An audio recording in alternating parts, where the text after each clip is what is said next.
Now, the realized cap HODL waves are, for me personally, one of my favorite metrics. They're really, really powerful. You may have seen the HODL waves before. The HODL waves in their standard format look at the total supply broken down by age bands. Now, in the warmer colors down the bottom here, these are very young coins, coins that transacted in the last day, week, month, 3 months. That's the story.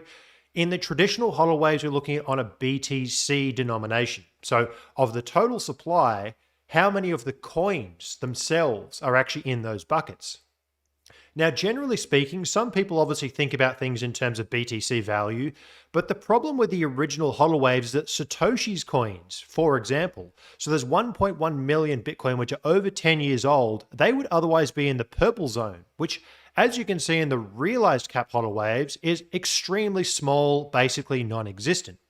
So why is this? Well, Satoshi's coins, whilst they may represent 1.1 million BTC, they are significant in terms of the coin volume. What was the price when they last transacted? It's effectively zero. Now, most people think about their investment in terms of the dollar value.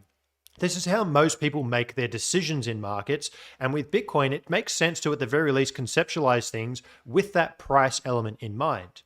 So what the realized cap HODL waves are, they are more or less the USD invested HODL waves. This is showing the distribution of wealth invested in Bitcoin. So let's just think about this from a very, very high level, and then we'll get down into the details. During bull markets, we obviously see the media pick up, people start to tell their friends about it. What generally happens is the pool of investors increases, the capital inflow increases, but the characteristics of those investors moves away from the hodlers, the people who study this thing in the deepest, darkest bear markets and know why they own it.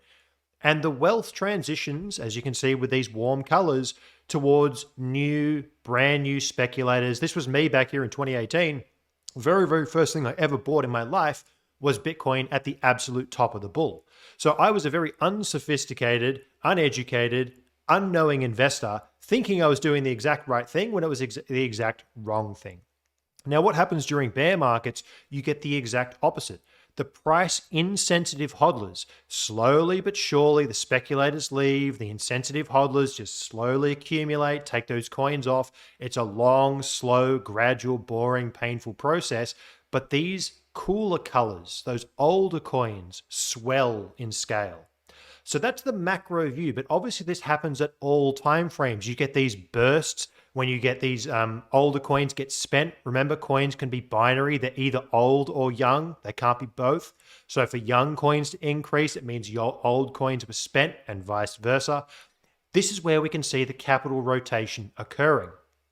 Now, just as a quick hint, we've actually recently rolled out so you can pull the realized cap HODL waves into Workbench now. And that's actually what we're about to explore, a series of charts where we actually look at each of these individual components. So we've been experimenting a lot with these. You can calculate cost bases models and capital rotation and all sorts of things. So if you are playing around with Workbench, be sure to pull this in and have a bit of a test.